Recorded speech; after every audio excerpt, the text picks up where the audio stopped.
Sidang lanjutan pembacaan tuntutan kejaksaan terkait dugaan penganiayaan yang dilakukan Beni terhadap Edi Gunawan alias Kimlay di bengkel usaha Jaya milik orang tua Edi Gunawan pada Kamis 19 Oktober 2024 di Pengadilan Negeri Jambi.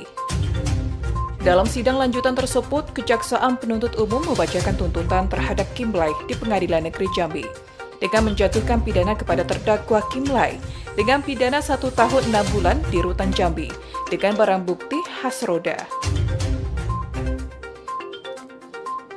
Dengan hasil Kimlay menyatakan keberatan, dirinya menyebut tuntutan jaksa tidak sesuai. Hal tersebut dikarenakan dirinya hanya merusak meja ahli warisnya sendiri, bukan milik Beni. Bahkan dirinya menyebutkan ini tidak sesuai dengan pasal 406 ayat 1 KUHP, mengatur tentang tindak pidana perusakan barang milik orang lain yang berbunyi, barang siapa dengan sengaja dan melawan hukum, merusak, membinasakan, menghilangkan, atau membuat barang tidak dapat dipakai lagi, baik sebagian maupun seluruhnya, milik orang lain, dapat dihukum penjara paling lama 2 tahun 8 bulan. Pidana yang sama juga berlaku bagi pelaku dengan sengaja dan melawan hukum, merusak, membunuh, menghilangkan, atau membuat hewan tidak dapat dipakai lagi, baik sebagian maupun seluruhnya, milik orang lain. Selain itu, jika pelaku menyuruh orang lain untuk merusak barang, maka pelaku tersebut juga dapat dijerat pasal 406 KUHP. Pelaku yang menyuruh orang lain untuk merusak akan mendapatkan hukuman yang sama dengan pelaku perusakan itu sendiri. Pasal 407 KUHP mengatur tentang penghancuran atau pengerusakan ringan. Pasal tersebut menyatakan bahwa jika kerugian yang disebabkan tidak lebih besar dari Rp25, maka pelaku dapat dipidana penjara paling lama 3 bulan atau denda paling banyak Rp60. Selain itu, Kimlay juga melaporkan Beni ke Polda Jambi atas tuduhan mencuri harta bengkel. Selanjutnya, laporan tersebut sedang dalam proses.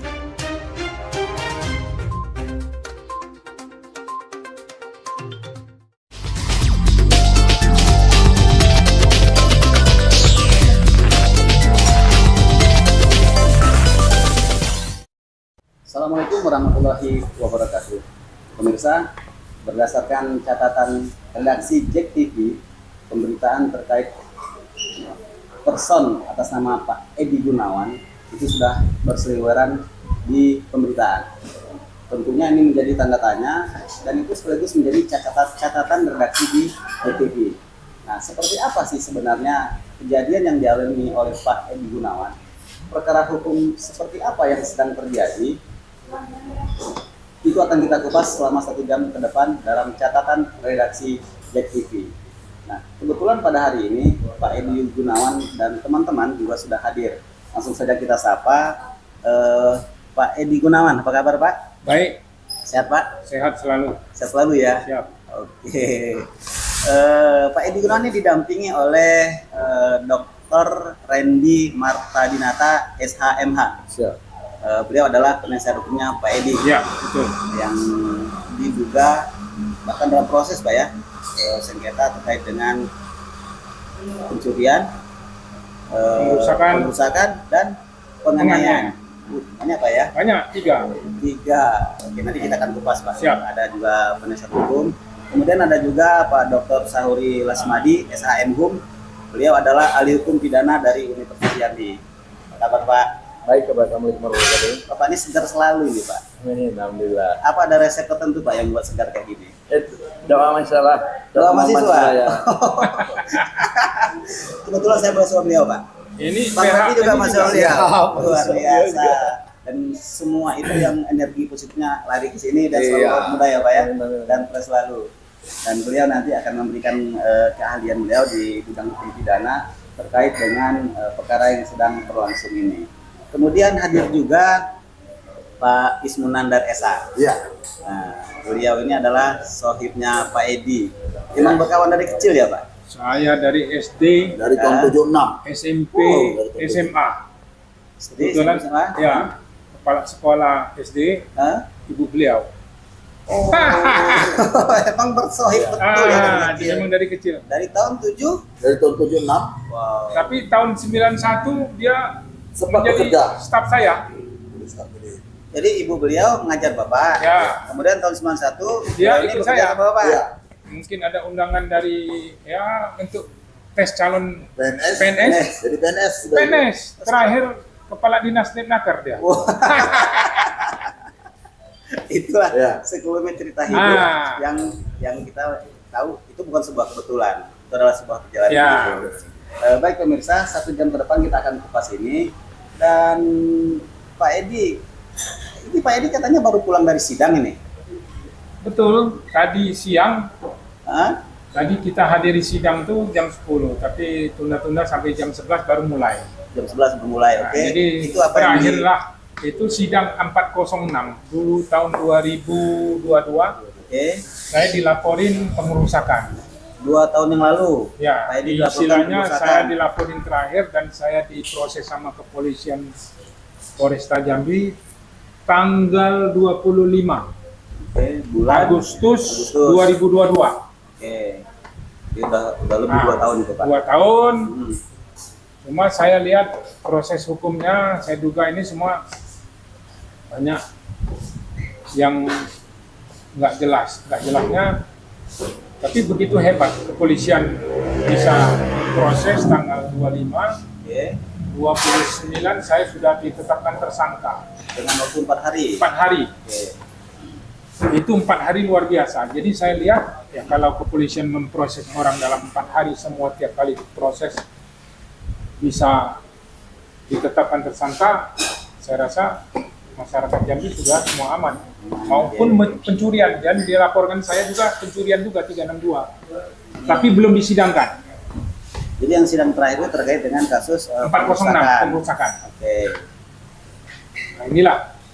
Jadi hari ini disidangkan apa yang dia sidangkan, jaksa penuntut umum juga menuntut tidak sesuai dengan fakta yang ada. Agenda sidang tadi itu Pak, apa itu Pak?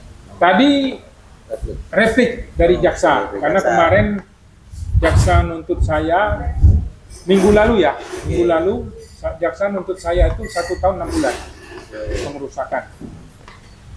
Saya heran karena jaksa tidak melihat pada gugatan perdata saya. Sedangkan gugatan perdata saya nomor 132, nomor 58 banding dari saudara Hendri pelapor, dan dari Mahkamah Agung nomor 3845 kasasi sudah ingkrah semua. Jadi saya di situ saya mengajukan pembelaan, tapi jaksa masih tetap menuntut 1,5 tahun dan tidak melihat proses perdata. Sedangkan waktu kita eksepsi ya, eksepsi dulu saya di sidang pertama, Oke. eksepsi itu dikabulkan sama Pengadilan. pengadilan Iya. bahwa tunggu selesai perdata baru kita lanjutkan. Tapi kalau sudah selesai perdata, ya asumsi saya ya harus gugur semua laporan. Semua ya tinggal nanti ahli yang berbicara. Oke. Prosesnya gimana? Apakah ada hukumnya, pidananya gimana? Nah, saya nggak tahu karena saya bukan orang Iya. ahli pidana. Malah dipidana hari ini Pak. Saya dipidana. Oke.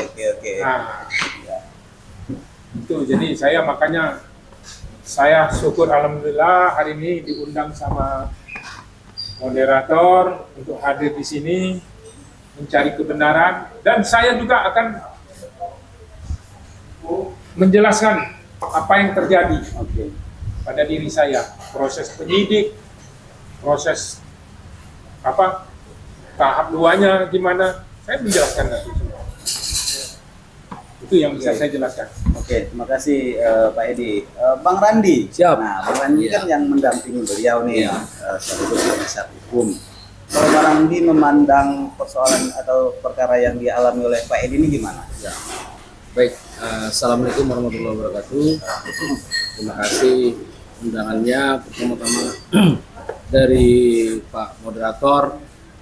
Dalam hal ini saya selaku kuasa hukum dari Pak Edi Gunawan.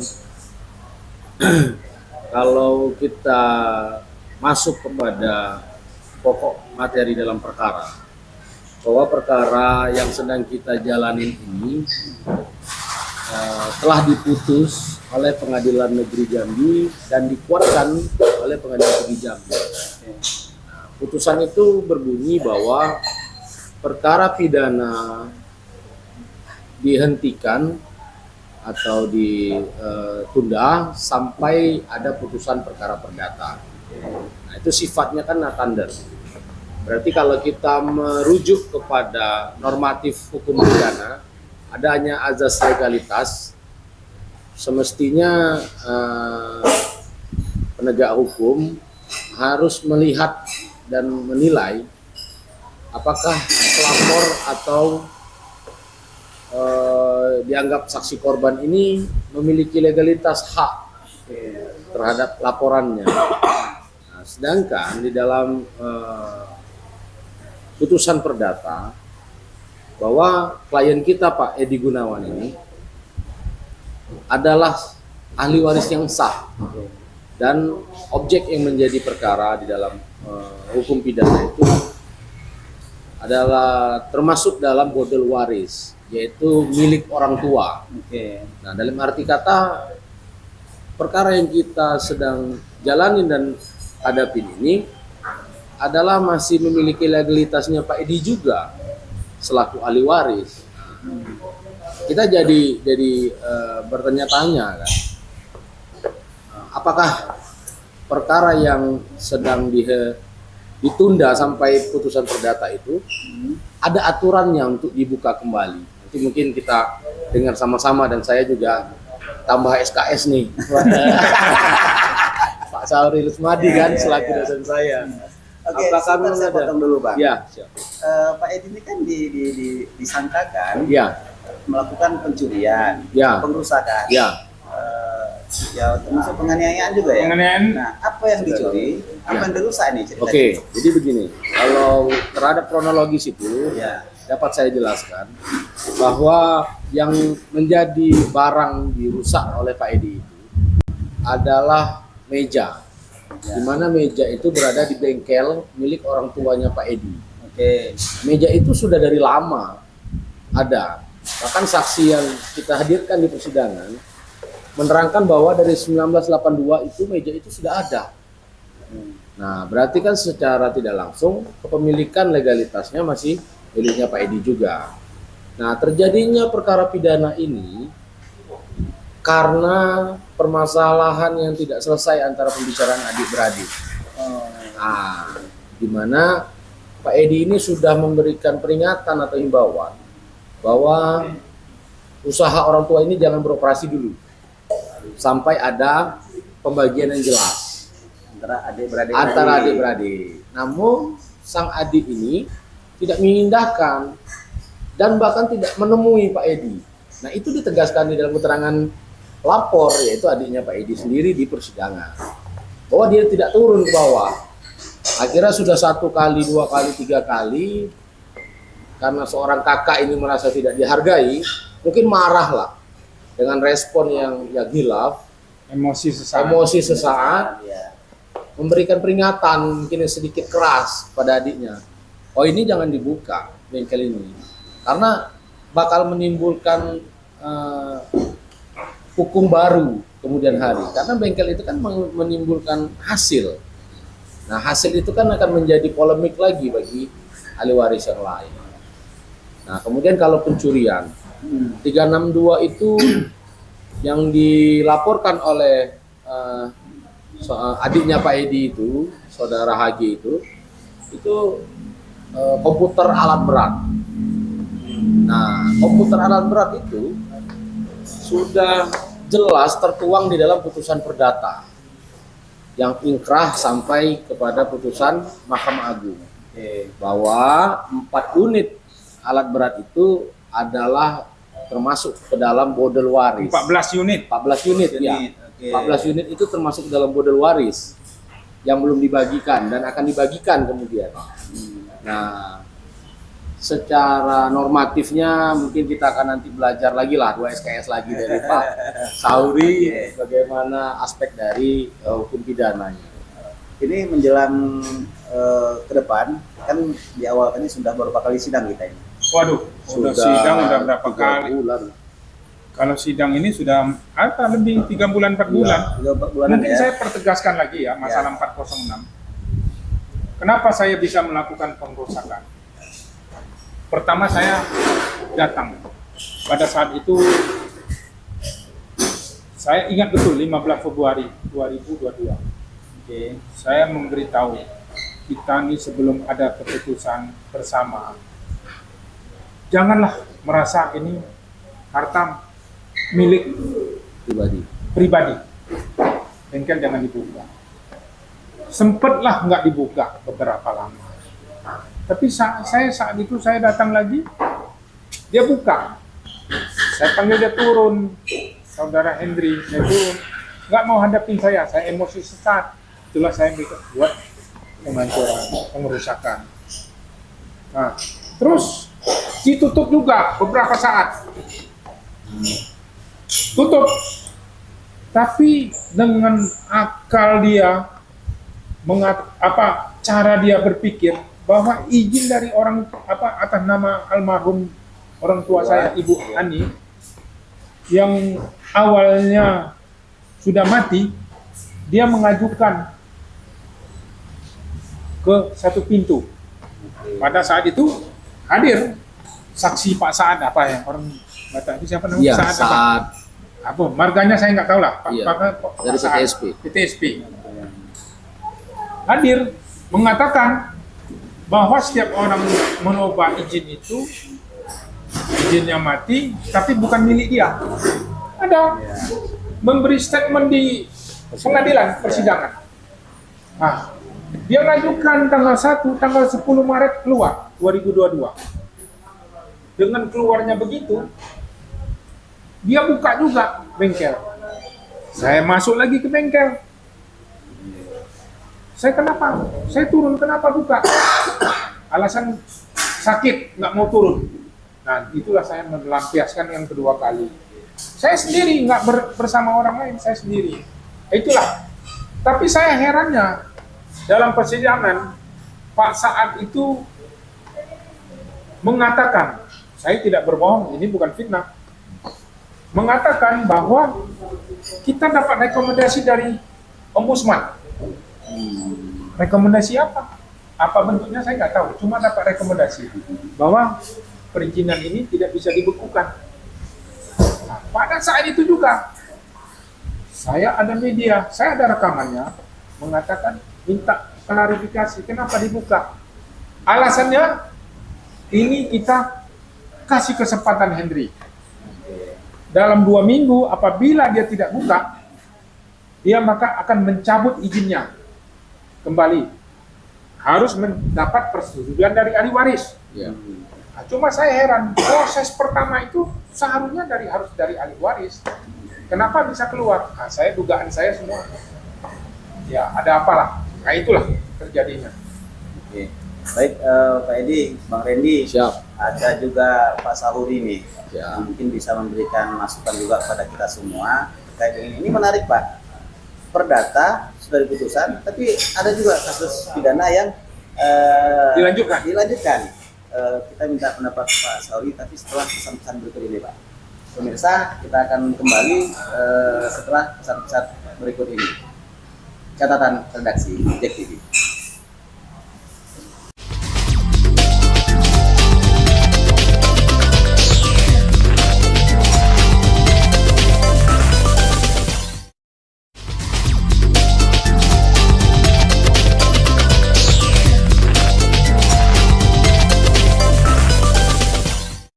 Pemirsa, kembali bersama catatan redaksi JEK TV. Tadi sempat terputus, Pak Sahuri. Ada kejadian yang menarik dalam proses hukum ini. Ada putusan perdata yang sudah diputuskan dan inkrah. Kemudian ada lagi perkara pidana yang berlangsung di sini. Nah, kemudian ada dua nih, karena Bapak tadi diminta 2 SKS. Ini sekalian lagi tadi. Nah, itu bagaimana? Yang kedua, menurut Bapak proses hukum yang terjadi sekarang ini juga bagaimana? Ya pernah saya jelaskan ya, kalau memangnya dalam perkara pidana itu kan intinya perkara pidana itu semua harus pasti. Kenapa? Eksak yang untuk pidana itu. Kenapa? Hukum pidana selalu berhubungan ada manusia akibat tindakannya keliru itu melanggar HAM. Kalau betul benar lah kalau dia terjadinya perkara seperti ini kan namanya kalau dalam teori hukum namanya judicial gesil. Ada sengketa perdata dan pidana. Nah seharusnya para pihak menyadari harus diselesaikan secara perdata dulu untuk menyatakan status barang persoalan itu. Nah ini kalau saya katakan termasuk konflik vertikal, bukan horizontal. Kalau horizontal bisa jalan berbarengan. Kalau vertikal dia harus nunggu dulu perkara perdata menyatakan apakah itu milik siapa. Nah kalau itu barang itu milik si orang yang ngelapor bahwa yang satu merusak baru bisa pidana. Kalau dia menyatakan itu milik bersama nggak masuk. Kenapa? Dalam hukum pidana itu kita menegakkan hukum itu antara teks perbuatan dan konteks pasal itu. Kalau konteks pasal menyatakan itu barang orang lain dibuktikan yang barang orang pemiliknya gitu loh, secara legalitas. Kenapa di hukum pidana itu kan ya kalau kita bicara secara ini kan alat bukti yang diajukan itu harus jelas. Kenapa? Karena ajudan ada 3 syarat kan. Pertama undang-undang itu harus tertulis lex scripta, itu tidak boleh multitafsir lex serta dan tegas sanksinya apa. Nah kalau ini kan terjadi multitafsir, masing-masing beranggapan ini bukan milik Anda, ini masih warisan tuh, maka harus dibuktikan dulu. Kenapa? Hukum pidana itu alat bukti harus lebih terang daripada cahaya, agar pada putusan ini tidak melanggar HAM. Harus pastikan dulu. Nah oleh karena itu kalau istilah masalah ini kan ada yang terkenal itu namanya in criminalibus probabilitas benden excess loci pluralis. Jadi bahwa alat bukti itu harus jelas. Nah, kalau dia milik itu dibuktikan dulu kena di sengketa secara perdata menyatakan. Kalau secara perdata menyatakan milik dia, kalau proses berjalan ya kalau saya bilang yang menegakkan hukum melanggar hukum. Gitu loh. Nah kalau dia melanggar hukum ini kan boleh dipertanyakan ya ada apa di balik ini. Nah nanti dialah orang yang menilai. Kenapa? Karena secara perdata menyatakan bahwa ini bundel waris, seharusnya perkara pidana tidak ada. Karena perkara pidana itu ngambil itu kepentingan pribadi itu udah milik dia gitu loh, dan kepentingan masyarakat, kepentingan negara ini kan penting pribadi nih. Kepentingan pribadi kan bisa barang curi, dia ada barang pastikan. Kalau belum pasti nggak boleh. Siapa yang curi? Ya kenapa? Karena norma hukum pidana itu di balik norma hukum pidana itu ada azas, namanya azas legalitas. Ajas nulum dan hukum nola punan seri proporsionali. Di balik ajas legalitas ada nilai apa? Nilai tentang keputusan hukum. Jadi waktu ditegak harus pasti. Nah soal pasti ini tergantung moral penegak hukum. Nah kalau moral penegak hukumnya mau fair play, baca norma bener, ini beri pasti enggak. Nah di kita kan yang rusak itu kan moral itu. Dan menurut pidana itu maka terjadi kalau saya bilang terjadi disorti gitu. Berbeda-beda, ini naik, ini tidak naik, ini yang lapor naik gitu loh. Ada apa dibalik tidak boleh begitu. Hukum pidana itu kalau ayah A sama A nggak boleh beda-beda gitu loh. Nah, di situ lah, karena hukum pidana itu ujung-ujungnya adalah penegakannya moral itu. Kalau moral penegakannya bagus, maka hukum pidana itu punya wibawa gitu loh. Nah, sementara persoalan perdata Pak yang berkaitan dengan warisan tadi, itu sudah diputuskan Pak. Ya seharusnya dilihat putusan itu, dilihat oleh penyidik dan jaksa, apakah benar putusan menyatakan itu milik si pelapor. Kalau putusan menyatakan milik pelapor, perkara berhenti dengan sendirinya. Kalau berlanjut itu. Tapi nyatanya sekarang saya hari ini berlanjut Pak. Nah, sudah intinya, 3 bulan 4 bulan. Ini yang saya bilang tadi. Persoalannya tadi moral tadi seharusnya sadar diri. Ini kan norma. Norma itu kan kalau saya bilang kan gini, hukum pidana itu kan kalau kita belajar hukum itu ada 2 norma tuh, ada metanorma dan norma kelakuan. Metanorma sandaran bertindak. Sandaran bertindak jaksa punya orang untuk polisi punya penyidik. Tapi sandaran norma dia bertindak itu ya harus norma kelakuan bisa perintah ini dilarang tidak. Kalau menyatakan perintah itu ada paragraf perdata, selesaikan dulu tuh ini norma kelakuannya loh. Norma kelakuan ada perintah, larangan, izin, dispensasi. Ini kan tidak dilarang. Nah, betul Pak. Yang menyatakan belum melindungi seseorang loh. Jadi kewenangan yang dipunyai oleh penegak hukum ini dibatas juga dengan norma kelakuan tadi. Batas-batas yang dibertindak normal 20 hari, nyidang sekian hari gitu loh. Harus diikuti, kalau nggak diikuti melanggar HAM Pak. Iya, Betul. Jadi waktu saya tahap 2 nih, kan ada 2 laporan tuh. 4061 dan 362. Iya. Tahap itu waktu itu kita sudah disidangkan, sidang 2 kali. Saya mengajukan eksepsi. Eksepsi itu saya karena ada gugatan perdata. Minta supaya pengadilan negeri ke majelis supaya kasus ini ditunda, dihentikan dulu sampai ada putusan perdata. Itu dikabulkan sama PN dan jaksa banding ke pengadilan tinggi, ditolak sama pengadilan tinggi, tapi dikabulkan juga.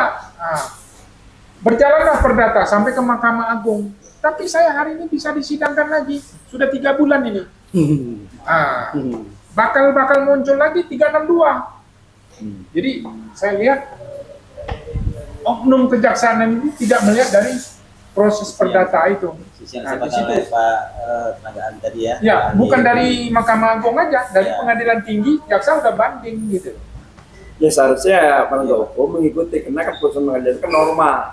Norma itu kan yang memerintahkan bahwa perkara ini Bapak dinyatakan perkara ini tidak masuk dalam pidana. Kalau itu jadi kita sudah ini, kecuali tadi kalau perkara perdata menyatakan warisan ini, barang-barang ini milik si A, pelapor, ini milik Bapak. Ternyata Bapak merusak barang dia, pembagian tadi kalau belum dibagi nggak bisa. Objeknya itu masih ini debatable gitu loh. Kenapa debatable? Kenapa kemudian tidak boleh begitu? Hukumnya harus pasti. Kenapa? Dia berhubungan dengan hajat manusia. Maka saya bilang ada orang Belanda bilang namanya Lepola, hukum pidana itu hukum paling jelek. Kenapa? Dia selalu hukum orang. Nah, bagaimana kalau hukumnya jelek ini ditegaki orang jelek? Itu bahaya itu. Nah, oleh karena orang itu benar-benar steril moralnya loh. Kenapa? Dia punya bawah hukum itu loh. Kalau hukum saya tidak pernah salah, yang salah itu kan yang menegakkan itu. Peranatanya, Pak ya. Iya, struktur hukum itu yang keliru itu loh. Sebenarnya kalau polisian itu waktu menyidik saya itu sebenarnya sudah harus ditolak. Kalau melihat begini ya, kalau ada bukti. Iya seharusnya ya, karena tadi ini kan komplek akum pabrik dan perusahaan bersifat vertikal bukan horizontal. Kalau horizontal itu gini, bisa Bapak orang mencuri sawit Bapak, nah yang diproseskan kepemilikan. Nah itu sudah bisa naik perkara penjualan itu, karena milik orang lain, orang menanamnya, membayar pajaknya, bukan kepemilikan, bukan sengketa kepemilikan, barang curi. Kalau ini kan tidak vertikal tentang waris, benda itu milik saya kan belum pasti, Belum dibagi lagi. Iya, belum dibagi Asas pasti. legalitasnya, Pak ya. Iya, legalitas tidak ada, dia mau mengatakan milik dia loh.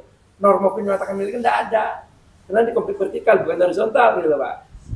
Oke, nah ini Pak, ini juga menarik nih. Di samping persoalan hukum, kita lihat juga nih sosok Pak Edi ini di mata teman waktu masih kecil nih. Nah, baru ini Pak ya bersengketa hukum Pak ya? Saya baru kali ini. Baru kali ini. Baru kali ini Baru saya. kali ini ya. Nah, nanti Pak, kita lihat sosok Pak Edi nih Pak dari kacamata kawan dekatnya dari kecil ini. Iya. Nah, Pak Edi ini gimana Pak? Pak Edi ini ya saya kenalnya di sekitar tahun 74, 75, 76. Oke. Karena taman SD saya tahun 76 Oke. sama Pak Edi. Pak Edi dulu kebetulan yang serempak sekolah di SD 5 Kelapa itu ada kakaknya satu anak. Jadi orang tua beliau Waris punya juga, bengkel, kakak perempuan saya. punya bengkel di simpang Talang, di simpang lampu merah Talang Banjar itu yang dikenal orang Pempek Asyong ya. Ya, Kebetulan rumah saya melalui rumah arah beliau. rumah beliau. Kebetulan ibu saya emang kalau sekolah SD pada saat itu di SD 5. Jadi saya kenal beliau bukan baru. Dan bengkel orang tuanya itu pun saya kenal pun waktu saya masih kecil-kecil.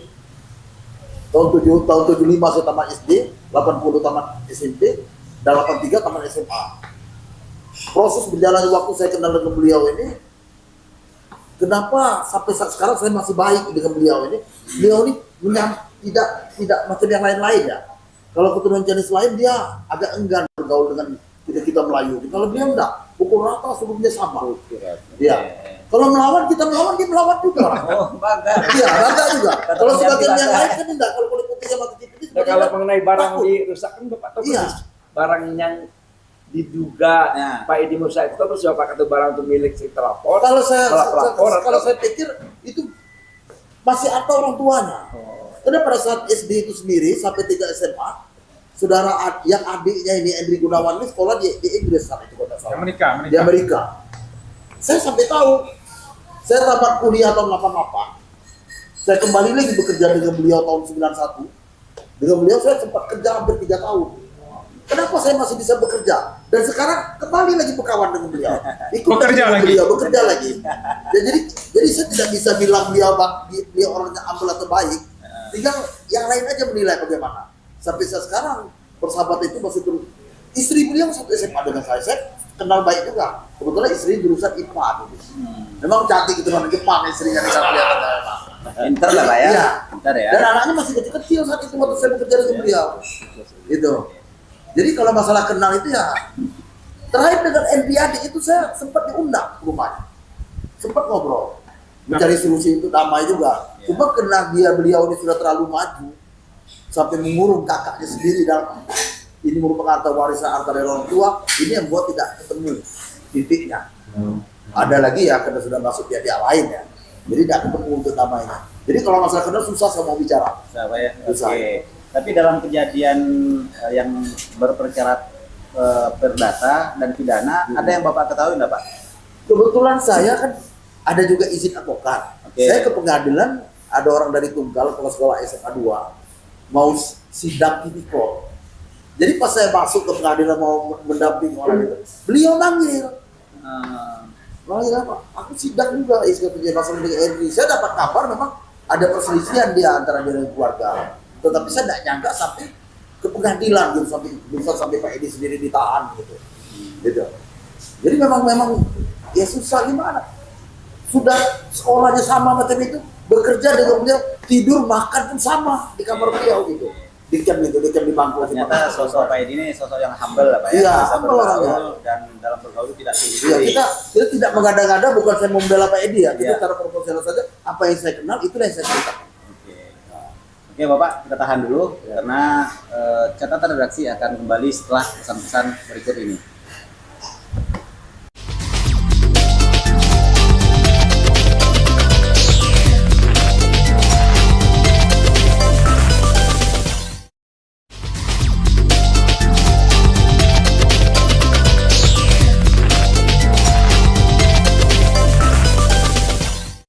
Pemirsa, kembali bersama catatan redaksi Jack TV. Pak Is, Iya. nah tadi sempat terputus nih Pak, Iya. bahwa kan bergaulnya udah lama betul nih, dari tahun 73. Iya. Saya aja belum lahir tuh Pak. Ya, belum lahir. Belum lahir Pak, tapi mau lahir lah kayaknya.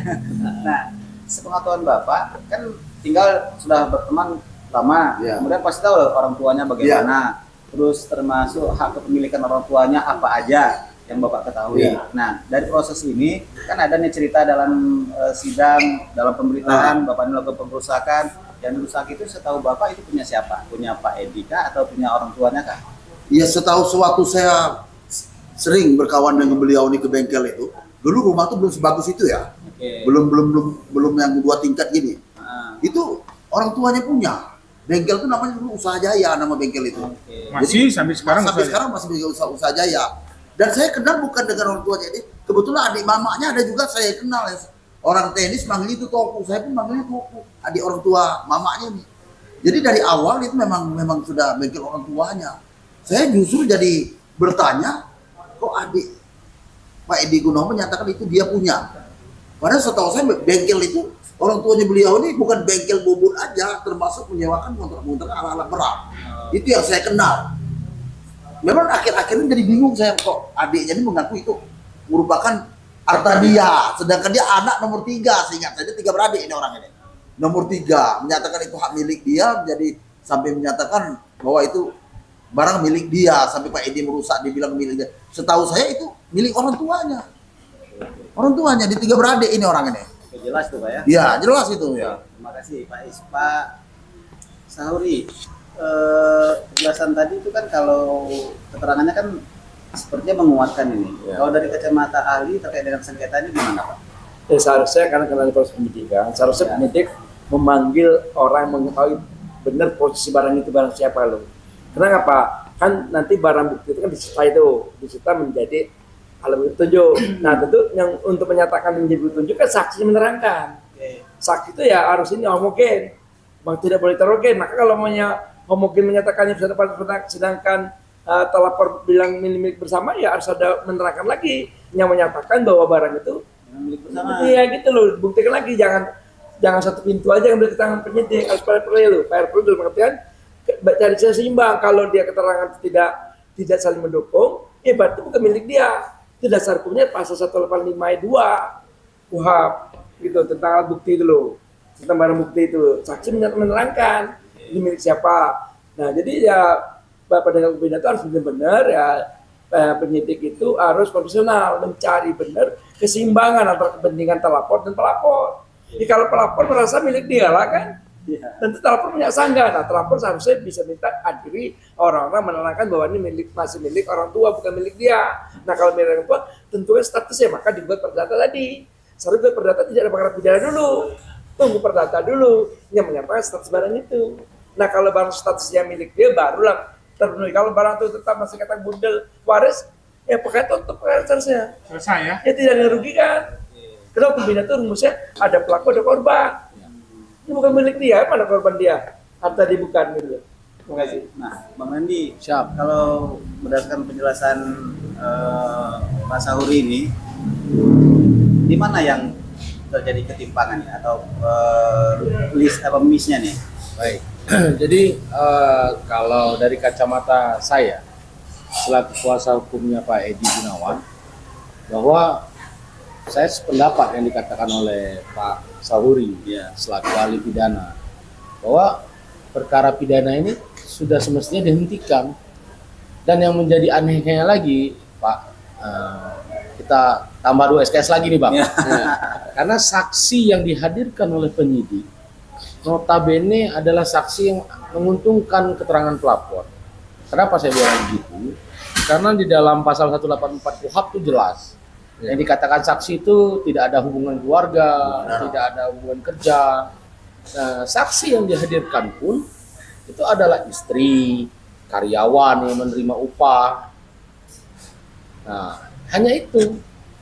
Nah, apakah sudah kita bisa kategorikan perkara yang sedang kita yang dihadapi oleh Pak Edi Gunawan ini adalah perkara yang memang benar-benar perkara pidana yang objektif menurut kacamata hukum pidana, atau seperti apa gitu? Ya kalau dari kata objektif ini kan dalam perkara saksi banyak itu, tentu seharusnya ditawarkan pada Pak Edi, ada enggak mengadakan tandingan? Pada tawar apa itu? Saya. Ditawar Jangan boro-boro saya tawarkan. Saya mengajukan aja sendiri nggak dikabulkan. Nggak boleh itu hak seorang disangka. Saya Untuk menandingi saksi yang diajukan. saya Ada seimbangan. saya gini. Apa kata penyidik? Saya minta saksi yang meringankan saya dan betul-betul bekerja sama orang tua saya 26 tahun. Namanya Ita, Novita Velarizaya, tapi panggilannya Ita. Saya minta menghadirkan. Apa kata penyidik? Nggak perlu. Boro-boro. Nah, di situ saya melihat ada ini. Pada saat ini, luar dari itu lagi ya, saya bicara. Waktu itu, kita gugat perdata 132, saya tempellah pelang bahwa bengkel dan bangunan tanah ini termasuk dalam sengketa. Apa yang terjadi? Yang terjadi, aset di dalam mesin bengkel itu hilang 3 unit. Pas saya sidak ke sana, rupanya mereka kan tutup bengkel, nggak berani kerja. Saya lihat ada orang bekerja. Saya lihat ada 3 unit mesin hilang. 3 unit mesin hilang loh. Saya laporkan ke Polresta. Apa? Kata penyidik yang memproses saya jadi tersangka. Dia bilang, mana? Bapak beli barang itu ada kwitansinya. Itu kan sudah luar dari otak pikiran. Saya bilang ini kan punya waris. Nah, disitulah saya melihat polisi menyidik itu keberpihakan, tidak profesional. Nah, di situ. Tapi saya lapor ke Polda. Waktu lapor ke Polda dia dipanggil. Kata Henry mau kembalikan. Sampai hari ini belum. Itu belum saya kejar karena ada proses hukum yang lain saya kejar. Ini yang lebih penting. Itu nanti susulan. Nah, itulah ceritanya. Kalau Bapak bilang, apakah ada penyidik meminta saya? Saya mengajukan aja nggak dikabulkan, apalagi dia meminta, nggak ada sama sekali. Tidak ada sama sekali. Itu gimana Pak Sahuri? Ya, kalau dalam hukum pidana itu antara hak pelapor dan pelapor sama, seimbang, diberikan. Pelapor bisa mengajukan saksi-saksinya, nanti biasa malah ditawarkan, bukan minta, ditawar kalau penyidik, ada Pak, Bapak harus meringankan, yang menyatakan bahwa posisi itu tidak benar. Harus balik, tidak boleh ini, kalau gini kan ada apa dibalik ini loh, tidak personal kok. Bapak bisa lihat di BAP. Ada tidak yang mengajukan? Tidak ada. Ditawarkan, bukan Bapak minta, ditawarkan. Nah, tapi kan di BAP harus Ya, minta. saudara Kan? lapor, ada enggak? Ada. Tidak ada. Di pembuktian BAP nggak ada. Tidak ada sama sekali. Kalau ada, saya sudah mengajukan. Berarti Saya harus sudah ada. mengajukan. Makanya SPDP itu Pak, SPDP itu ditembuskan ke jaksa, ke pelapor, biar masing-masing orang Sama. menyiapkan diri. Iya. Ada keseimbangan, kesetaraan loh. Tidak boleh penegak hukum, apakah penyidik atau jaksa hanya menampung kepentingan pelapor. Iya. Terlapor dilindungi juga, dia punya hak. Dia berkompersamakan, bisa pertama. Makanya SPDP itu tiga-tiganya sampai lihat benar enggak nih, ada apa benar saya peraturan bukan, dia bisa punya hak sangga. Ya, tapi itu nggak ada semua, Pak. Bapak bisa dilihat BAP, saya ada punya BAP-nya, Pak. Nggak ada. Ya kan? Kita bisa boleh gitu. Itu hak Bapak. Yang jadi agak aneh lagi, Pelapor. saya waktu tahap 2 itu pada saat 19 Januari 3 hari mau Imlek, memang udah disetting. Saya bukan dugaan saya lagi, ini sudah disetting. Tanggal 19 itu kan mau Imlek. Saya tanggal 22 Januari itu akan melamar putra saya yang pertama di Surabaya, melamar Untuk nikahnya ya. untuk nikah. Tanggal 19 saya ditahan oleh kejaksaan. Anak saya udah berangkat. Begitu dengar saya ditahan, apa yang terjadi? Semua bubar.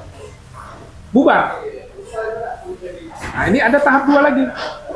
Ada jilid 2 lagi. Nanti saya cerita. Nah, ini karena kita proses ini 406. Nah, inilah. Itu ditahan selama 22 hari. Saudara Rendin ya bersama orang tuanya besuk saya. Nah, disitulah 10 hari kemudian Pak, Saudara Henry mengajukan damai sama saya. Lo Bapak tahan dulu. Tapi saya ditahan. Tujuannya kenapa saya ditahan? Supaya saya mengalah. Apa yang dia mau, saya ikutin. Setujuin ya. Nah, itu saya tahan pasang badan. Saya tahan pasang badan kok. Nah, itulah terjadi yang disidangkan ini. Nah, itu. Oke, Bang Neri, proses Ya. hukum sedang berlangsung sekarang sudah sampai di mana, Pak? Jadi sekarang kita sudah hukum acaranya replik, tanggapan jaksa terhadap pledoi yang kita masukkan. Nah, di sana juga kita uraikan semua kejadian dan fakta persidangan yang terungkap di persidangan. Keterangan saksi yang dibawa sumpah yang menerangkan bahwa memang objek yang menjadi sengketa, objek yang menjadi alat bukti itu adalah harta waris, bodel waris, dan hak-hak dari terdakwa yang tidak diindahkan oleh penegak hukum. Nah, itu kita sampaikan semua di pembelaan dan pledoi kemarin. Mungkin minggu depan kita akan mengajukan duplik jawaban dari repliknya jaksa. Nah, karena memang terlihat tendensiusnya dalam perkara ini, makanya kita harus ungkapkan yang fakta sebenarnya terjadi, di mana alat bukti dan barang bukti yang dijadikan perkara ini adalah bodel waris, masih ada haknya klien saya loh, Pak Edi Gunawan. Belum pasti siapa. Iya, karena dia belum berbagi. Tidak boleh dokumen, tidak boleh gitu. Iya, dan itu tadi kita juga bingung kan, dasar hukumnya putusannya Nathander, putusan yang berhenti karena proses perkara perdata tunggu inkrah, kok bisa dibuka kembali gitu loh. Padahal sudah jelas nyata dalam putusan perkara barang bukti dan bukti tadi adalah milik Pak Edi Gunawan, orang tua Pak Edi gitu. Aneh gitu, Pak. Berarti jadwal sidang lagi yang sudah diagendakan kapan lagi, Bang? Minggu depan hari Selasa, iya. Per minggu ya. Untuk acaranya duplik. Oke, Pak Edi, selain dari yang ini, ada lagi nggak kira-kira Bapak bersengketa, baik melaporkan atau dilaporkan? Ada. Ada lagi, Pak? Saya ini yang saya cerita putusan ingkrah dulu ya. Ya. Saya sempat ditahan sama jaksa 44 hari di LP kelas 1A. Itu proses kasusnya 351. pada saat itu saya akan masuk ke rumah orang tua saya. Dan saya dibanting sama iparnya si Hendri, kakak istrinya. kakak istrinya. Saya dilaporkan berproses sehingga saya tersangka. Dengan tersangka alat bukti yang nggak jelas. Satu, CCTV rusak, tapi bisa merekam dari handphone. Oke? Terus bukti visum ada luka. Kalau bukti visum itu kalau ada luka, catatan oke lah. Kalau saya bilang mau 1000 lembar, mau selembar, bisa dibuat. Tapi bukti fakta foto luka, misalnya saya mukul bapak, muka lah benjol. Saya foto, kan ada muka benjol. Tapi fotonya dari 7 titik yang difoto katanya hilang, terhapus. Itu nggak ada sama sekali. Tapi bisa dinaikkan saya selaku tersangka. Nah, terus saya hadirkan saksi meringankan saya waktu di persidangan, yaitu Abimanyu, ahli IT, bahwa rekaman yang dia ajukan saya tersangka Forensik. itu 1 menit 6 detik, Digital ya. ya digital. Dan disitulah diperiksa sama saksi Frame.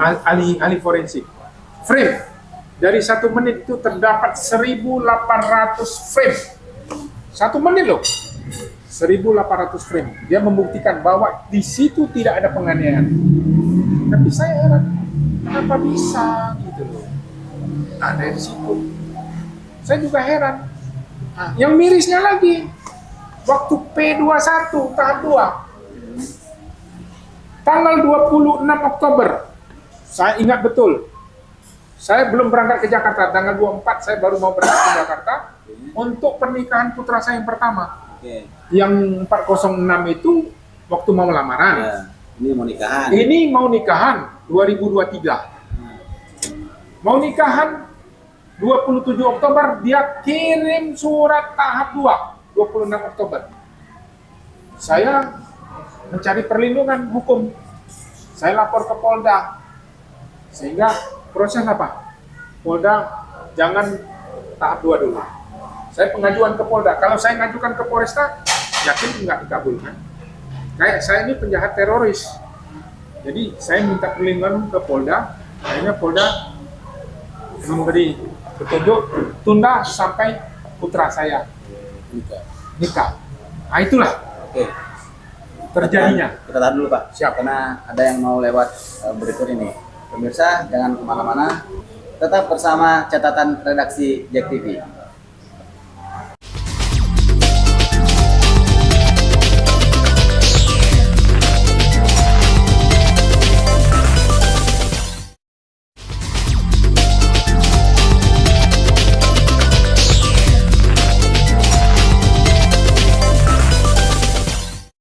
Oke, kembali catatan redaksi JEK TV. Baik Bang, kita nggak terasa ini 1 jam itu kalau dengan pembicaraan dan pembahasan ini sedikit sekali Pak. Tapi Rasanya kurang ya? Kurang sekali, tapi ya memang durasi membatasi juga Pak, dan kita harus menyampaikan kira-kira apa yang menjadi harapan kita nih terhadap kasus ini. Kemudian sekaligus dong closing statementnya dari Pak Isnu. Kalau saya berharap dengan kejadian ini kembali kepada porsi yang sebenarnya. Oke. Karena saya tahu ini merupakan harta dari orang tua, otomatis harta waris. Tidak ada kepemilikan sebelum ada pembagian. Jadi saya rasa kembali kepada waris, pidananya bisa gugur dengan keluarga. Seperti data itu tadi kalau menurut saya ya itu. Oke, terima kasih Pak Is. Ya. Bang, silakan Bang. Kalau harapan saya selaku kuasa hukumnya Pak Edi Gunawan, dari fakta yang sudah terungkap dan sudah memiliki kekuatan hukum tetap di ranah hukum perdata, semestinya kita mendapatkan keadilan dalam hal perkara pidana yang dijalankan oleh klien kita, Pak Edi Gunawan. Semestinya klien kita juga harapan kita dibebaskan murni, karena jelas fakta yang terungkap bahwa itu adalah haknya klien kita juga. Nah, dan di persidangan pun tidak ada satu klausal pembuktian maupun keterangan saksi yang membuktikan bahwa itu miliknya dari pelapor, yaitu Henry Gunawan gitu kan. Harapan kita klien kita mendapatkan kepastian hukum, kemudian mendapatkan keadilan dan serta mendapatkan kemanfaatan hukum lah. Itu kan tujuan dari negara hukum kan. Mungkin begitu, Bang. Oke, terima kasih Bang Randy. Silakan Pak Edi, apa harapannya dan apa closing statement-nya? Ya, harapan saya kasus pidana saya yang dilaporkan, yang saya menjadi terdakwa, dan dalam proses saya dilaporkan yang dalam berproses, maupun saya yang melaporkan. Contoh, yang saya dilaporkan 362, ini akan disidangkan juga dalam waktu dekat. Itu mengatakan bahwa harta milik Henry itu yang dilakukan oleh penyidik, tidak melihat pada statement yang ada. 406 sekarang berproses, tinggal duplik, Ya. sudah duplik itu putusan.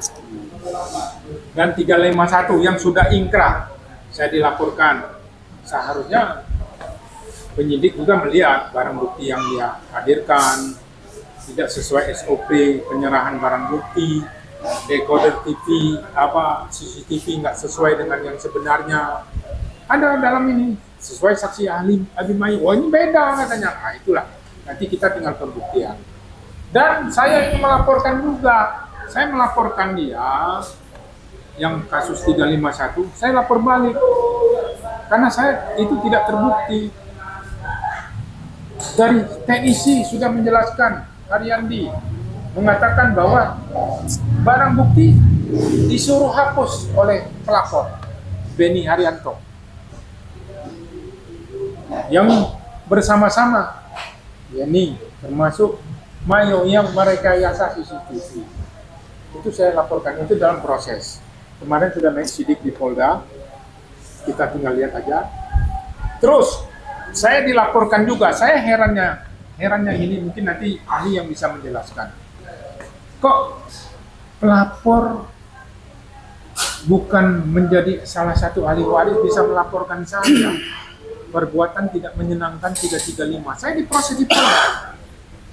Saya bilang tunjukkan bahwa dia pelapor, dia mempunyai hak. Tunjukkan. Nah itu sampai sekarang belum. Satu. Terus mertuanya melapor saya juga. Barang bukti nggak ada. Katanya perbuatan 3110. Pencemaran nama baik. Bukti nggak ada juga dari bulan 8. Nah, jadi saya melapor dia. Ya banyak. Menghilangkan barang bukti. Istri saya juga melaporkan istrinya mencuri lukisan dalam proses. Ya kan? Dilihat aja nanti, kalau memang terbukti dia mencuri, ya saya sekarang enggak, tinggal barang bukti. Nah, jadi saya juga melihat yang akan datang, saya ikuti aja, kayak air mengalir, kalau ada proses hukum saya hadapi. Mungkin ahli nanti bisa menerangkan, saya heran yang satu ini, bukan ahli waris tapi bisa melaporkan saya. Lokasi atas nama almarhum Ani, bahwa saya pasang pagar. Ada 4 unit alat berat telah dilarikan, Henry dan Yeni. Dan dugaan saya juga pemalsuan surat dokumen akte perusahaan yang menjadi nama Yeni. Itu saya lapor. Nanti saya tinggal prosesnya gimana, sudah saya berlanjut. Ini pasti terungkap. Saya rasa itu aja, mungkin ahli yang bisa Terima kasih memberi Pak. penjelasan nanti. Ya, terima kasih Pak Edi. Silakan Pak Sauri. Terima kasih Pak Desi. Ya alhamdulillah pada hari ini seharusnya kalau kita bicara hukum ini seharusnya hukum di bawah. Maksudnya apa? Penegak hukum ini dasar hukum gitu loh, bukan dasar kekuasaan.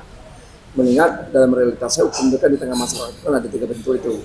Hukumnya otonom, hukumnya responsif dan represif. Nah, kalau saya lihat kasus ini hukum itu responsif dan represif. Maksudnya kena yang lapor punya kemampuan direspon, berarti menindak dia menangani, harus tidak.